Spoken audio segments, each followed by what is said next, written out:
Hi, Cailen. So lovely seeing you today. Thank you so much for joining me. Yeah, this is so great to catch up with you, Natasha. I'm really excited. Wonderful. So we are here today to talk about your program and your journey as you've been scaling it. So to begin with, tell our audience a little bit about the program itself, how it's called, how many people you have right now, what exactly you are helping your clients with inside the program, just to give a bit of an overview. Yeah, absolutely. So I'm a business coach. So I work with women coaches and experts and help them create premium group programs. So my signature offer is Scale-Up Accelerator. And this is a 6-month container where we help women do exactly that. We get a lot of one-on-one coaches who are sort of feeling burnt out and not loving their schedule with all the one-on-one clients and client management. And we help them get set up with a new scalable model for their business using just essentially one group call a week to be the anchor of their coaching program and setting up all of the systems and strategies needed so they have a business that offers them maximum time freedom and also maximum profits and that ability to scale to that next level once to get through that plateau you reach when you're stuck in the one-to-one model. Yeah, terrific. Back when we met, which is now a few years ago, I remember you I think like you must have just launched it, or you still had about like 10 people. Like, how many people do you have in the program right now? Yes, that's back when I was running the program live, and we were really just focused on creating a group program. We weren't talking about all the systems and scaling aspects of it. But yes, we've grown that to a much bigger platform, and we have about 50 women currently in the program at this moment. And in order to support that, a lot of things have shifted over the years, and I'm happy to share what that looked like, and including, growing my team. Great. Yes, like that's exactly what I would love to hear. So, yeah, to begin with, like tell us like how many people alongside you are helping to manage the program. Yeah, absolutely. So I have a team of 10 right now. I have an online business manager who's been with me for 8 years. So she has been my person. It was the two of us for a very long time. But in addition to her, I have a coach who also supports me and our clients inside the program. So I'm not doing all of the coaching myself. We have a social media manager and a client concierge who helps our clients in the inbox. And then we have a sales team. We have about 5, 6 people on our sales team right now because we have a really strong pipeline set up to convert new people into the program because it's evergreen now. Lovely. Yeah, terrific. So you mentioned that you are doing coaching. Like, are there any responsibilities other than coaching that you have like inside the program? So most of the management of the program is done by other people at this point, but I host 2 calls a month. So we kind of cycle between me and the other coach and also my OBM Raven. She hosts some of the calls because people really need that systems and tech Yeah. support. And that's not my zone of genius, although I, use it and implement it. I know she's an authority on it more so than I am. And then we also have a live community. So people are active in there. And so I check in there probably 3 times a week and respond to people's comments, give some feedback on the things they're sharing. But in terms of where my energy really is focused, it's a lot on the growth and the vision of the program, more of that high level, starting to lift out of the day-to-day management of things and just doing my best to stay in my zone of genius and not micromanage all the people that, have their own brilliance and that I trust to, really be a part of this vision that I'm growing. That's great. Yeah. So we'll come back to the mechanics, but right now I would really love to hear, like you said, that the program has changed a lot since those early days. Can you tell me a little bit about the changes that it has gone through and like, things that you were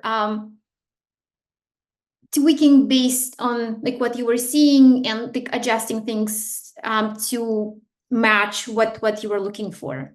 Yeah, absolutely. So when I first launched the first iteration of this program, it was more of a mastermind model. So I was running everything live and I would enroll a cohort and then take them through the program and then offboard them and then enroll a new cohort and so on.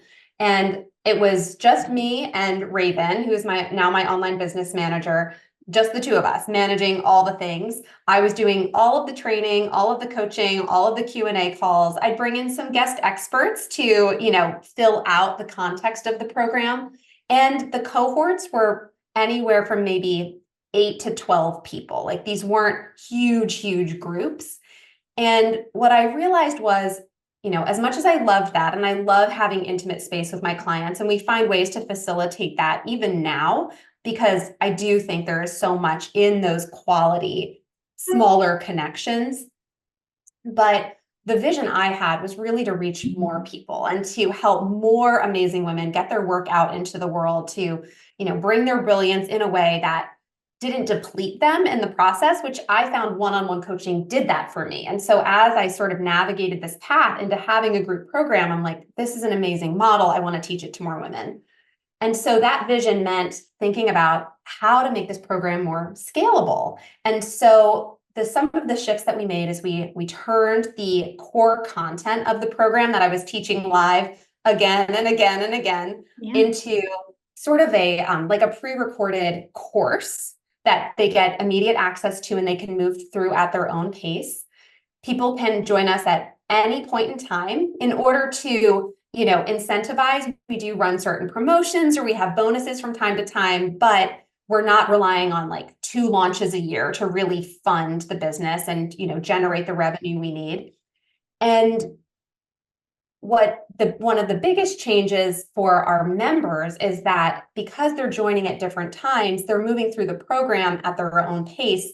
People are at different places at different times. So this was kind of a block I had to get through of, is this really going to be useful for people if we're getting on coaching calls and people are at different places at different times? Because previously I had taught it and everyone's kind of moving more or less at the same pace. Yeah. And what I realized was they actually liked it better because they can see where they're going. They have people who are some steps ahead of them. They have people who are a few steps behind them so they can share their wisdom. And then people that are on pace are asking the questions that sometimes they don't even know they have. They're like, oh my gosh, I'm so glad this person asked that question because it was something I really needed clarity on. I didn't even know how to form that question. So that was really validating for me to see that this model could work. And obviously I had seen it, other coaches using it. Like, I knew it could be successful, but sometimes we have to get our own mindset on board. And so that was really, really helpful to see that piece of it. And we have our whole program now on the Circle platform, which is really useful because it has the opportunity for, holds the lesson and the student community. And we even do our live calls there, and it automatically processes the replay. Things are just so much more systematized and automated now. It felt previously, back when I first launched the first iteration of this program, it was a good 6 years ago, it was very manual, which is it's a fine place to start, but when you're really looking for growth and scale, you just need to think more strategically about it. Yeah, absolutely. Can you give me another 1 or 2 examples of things that of changes that you've made to the program that were brought about by something that you saw the participants of the program like they either asked for, or like you noticed like something that was kind of like brought by them and like you implemented and now it's working really well? Yeah. So one of the things that we shifted, we wanted to maintain, and I hinted at this earlier, the intimacy on the group calls. And so as the program grew and there were more and more people on that one weekly call, we realized, hey, in order to serve people better, to make sure everyone's getting their questions answered, to decrease the numbers on these calls, let's add a second call every week. And that has been such a beautiful opportunity to show how we're being responsive to the needs of our community, how we're staying in integrity with creating this scalable intimacy, which is really important to us, and modeling for them that you don't have to stick with the first iteration that you had of something. It can shift and evolve. And something else that we're always doing is we give them lifetime access to the videos and the resources and the lessons, like the core content of the program. And then they get 6 months of live coaching, the twice weekly group calls, the student community, those aspects. But because they have lifetime access to the core content, we're always looking for ways to improve it and to add more. And something that they were recently asking for, this was just at the beginning of the summer, we're like, how do you use AI in your business? Like, what role does it play? Do you use it? Don't you? How do you use it? All the things. And I'm like, I've heard this question like 4 or 5 times now. I know that we need to bring this in. And so we've since peppered in, I created these little like 3-minute trainings that are supplements to different aspects of the program that show them how to save time by using AI as my favorite role is sort of as a brainstorming partner. I don't think you should let it take the lead in anything, but it can, generate a quick list of ideas. It can give you a rough outline for an email, those types of things. So we have these little time saver trainings that we added in, and people are loving it because they see the program evolving and improving based on what they're asking for. Yeah, that's great. And sorry, there was a question that I just wanted to ask.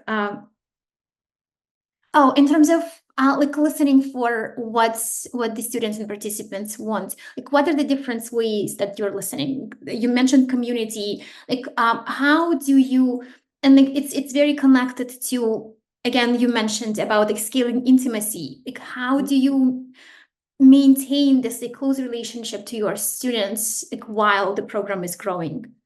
Yeah, so we have sort of 5 key sections of the program. And at the end of each one, they have to pause and give us feedback to let us know what their questions are, what resources they're using, what they would love to see in the future, just so we have a read on, are we seeing the same questions from people time and again? Are people getting stuck at a certain place? Is there a way we can improve it? So we're always collecting that feedback. And that's, right inside the program. Like in order to move to the next section, it's right there in their face. And then another thing that we've implemented, because we understand that one-on-one touch points are helpful to a degree, right? Like when you are building something, these women are building these programs often from scratch. They're really wanting that deep feedback. I have added a place in the program where they can submit their program sort of outline to me, and I'll record them a Loom video with my feedback. So we're not needing to find a mutually good time to book a call and, just our women are busy. They have busy lives. I have busy lives. So this allows them to submit it on their time, and I can record the feedback on my time. And then if they have follow-up questions, we can connect in the student community or on an upcoming group call. So that's been a really nice adjustment. Instead of thinking the only way to support someone at a deeper level is to have a one-on-one call, this has given us some flexibility, and our students love it. It's like one of their favorite, I feel like, little moments in the program when they get their personal Loom video and they hear me, giving feedback and coaching and direction, and they can keep it, and they can revisit it and watch it again and again. Yeah, absolutely. That's such a lovely touch. Yes, and like, this is something that I strongly believe in. That when the program grows, that feeling of being like close to your students and like them feeling that you are totally invested in your business is absolutely possible. Like regardless how big the community is, there are ways to do it, and like as long as that's the intention behind the improvements that you're making to the program, that's totally possible. And like this is such a great example of that. Thank you. I appreciate that. Yeah, it's really important to me to create a program where people feel seen and heard and supported, whether it be by me or the members of my team or these, fun tools that we have in place. We really want them to not feel like they've just disappeared into the program. I've had that experience where I've invested, in a program or a course, and then I'm like, I feel like I'm just a number. They don't know my name. They don't know my face. They don't care. It feels like they don't care. Maybe they do. But we really want to maintain, some like a personal connection with the people that are in the program. And we do, everyone's on camera for our calls. I do a new member meet and greet once a month. The last week of the month, I put a call on there for anyone who's joined in the last 30 days, 60 days, who's newer. And it gives them an opportunity to have some just casual connection with me. We're not doing any like coaching and like trainings. It's just really about getting to know one another, getting to know the other members who just joined, maybe partnering with an accountability buddy. And that's an improvement that we just added maybe 6 months ago when we were noticing, our enrollment numbers are going up and up, but we want people to really feel like they're landing safely and in a supported way inside the program. And I've really enjoyed running those calls. Yeah. So it's part of the onboarding then, I imagine, right? Mm-hmm. Or yes. Yeah, that's very, very smart. Cool. Okay, so now let's shift the gear a little bit and look at things from the perspective of like you, the business owner, the person who is running the program. I would love to hear how your mindset changed from the time that you started the program to now. What were some fears that you experienced like as the program started growing? Like what did you have to overcome and kind of like deal with or like find solutions for? Yeah, so I think one of the biggest shifts is going from the mindset of a coach, like I'm a coach, that's my role in this business, to CEO business owner of making that transition to, okay, the business is separate from me, right? Like when I was first starting my business, it felt like I was the business and I had to hold it together and do all the things and like really just put all my energy into it. And now I'm really doing the work to separate, and the business is its own entity. And how can it run like an efficient machine? And my role is to set the vision, to motivate my team, to yes, support the clients inside the program, make them feel really seen and heard and supported. And it's a higher level role than when I was like in the trenches, running all the things, doing all the things. And I'm not doing it perfectly. There's a lot of None of us do. None of us do, but it's I really had to examine like, who do I want to be as a leader? Who do I want to be as a visionary? What kind of tone do I want to set for my team? And I think that's the biggest shift of like going from it's all about the clients to really seeing how it's so important for me to set the energy, the vibe, the tone for my team, because they have so many direct relations with the clients now. And so I've sort of like ascended up a bit, and there's more like of a trickle down effect. And I really like it. I really like leaning into that and showing what's possible, because a lot of our people, when they join us, they're where I was, 5-6 years ago, running that program live, doing these things, but then also letting them see, hey, in 2 years from now, this is where you could be. You could be evergreening this program. You could be, another thing that was a big shift for me is 2 years ago, we started using YouTube ads for lead generation. And so that was a huge shift of spending money every month to get, an ROI on that investment and grow the program through paid advertising. I had, it felt like I had kind of reached my capacity with how much I could do organically. And I'm like, we need another pipeline for leads. And so that was another shift that took a lot of work to really get comfortable with. It's spending money to get clients. Like it wasn't a concept that I had really leaned into before. Yeah. Yeah. Thank you. Thank you for highlighting that. Yes. And for your clients, what are some fears do you feel they are dealing with as they grow their programs? Yeah, I think for a lot of them, what I see comes up is visibility, scared of putting themselves out there, announcing to the world that this is what they're doing, this is their mission, this is what they're standing for, calling in the right clients. I think that's something that I see consistently is something that comes up for them. And then also just helping them navigate the balance of how much to put in a group program. And it's almost as much about what we're not including as what we are including. And they have a tendency, because the women I work with are big-hearted people who want their clients to have amazing results. They want to just like pour it all into the program. Like, here's everything I've ever learned on this topic. Here's like all these one-on-one bonus calls. Here's all these things. And I'm like, we need to rein it in. Like, we need a simple, elegant program. Like, these high ticket clients, they don't want all this stuff that's messy. They want a step-by-step streamlined approach and a less is more kind of take on this. They want to know that this is streamlined, efficient, quick. They'd rather get there in 90 days than a year. So that's something that they have to recalibrate around, because a lot of them have this sense of like, more stuff, more time, more energy is the only way to make more money. And to have that sort of inverse relationship of how can we distill it down to the essentials, and that's what gets us that high ticket price point. Yeah.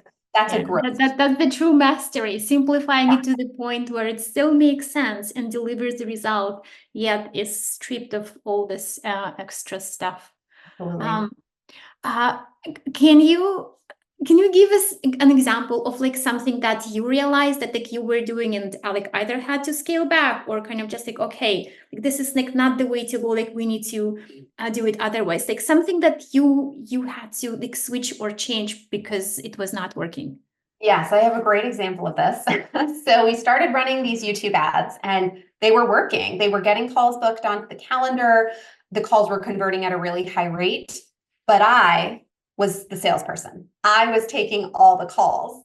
And it was this real fear piece of, can I trust someone else to step into this role and convert these calls into paying clients? Like, it was so much fear was coming up. I'm like, I don't know if this is possible. Like, I don't know. And obviously I knew, yes, it was possible. I've seen other teams that have salespeople. I've purchased through salespeople, but it was just an internal block. And so it really took some leaning into, what is my vision? What is my highest goal for this? And it's not me being a salesperson, because then I've got a ton of one-on-one calls on my calendar again, which is like the problem I had all those years ago when I stopped one-on-one coaching.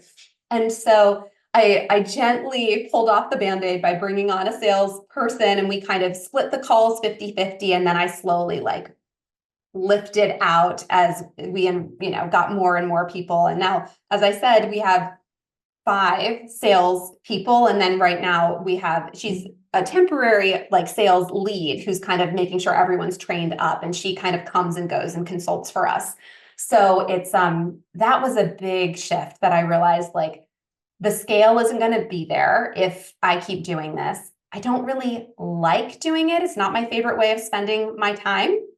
And I was bottlenecking everything. So that was a real learning experience. And that was, I guess, about a year and a half ago. We started running ads about 2 years ago, and about a year and a half ago, I was like, this isn't my role. This isn't my job, and had to find those right people to take it over. Yeah, this is such a great example, and another really great reminder for all of us, like when to remove ourselves, like when to remove the extra things, and a lot of times to take those like roles that we put ourselves in to kind of like do it best way, like best possible way, and like it ends up that it's best that it's done by somebody else. Great, thank you, Cailen. So just to wrap things up, like tell us like what's next for your program, like what you're planning like in the next, like for the next like 6 to 12 months out, like what is the trajectory? Yeah, absolutely. So we are definitely in a growth phase. We are building our sales team, as I mentioned. We have ads that are converting really well. They're primed to scale. So we're really looking to take this from, we're doing like 50 to 70,000 a month up into like the multiple 6 figures in the next 6 months. So lots of growth there. And something that just I'm really excited about is a new bonus that we're offering with the program. And again, it was really interesting thinking about like a bonus that would support our clients. And so what we're doing is we're going to host like quarterly summits, and people that receive this bonus when they enroll in our program are going to be a presenter at the summit.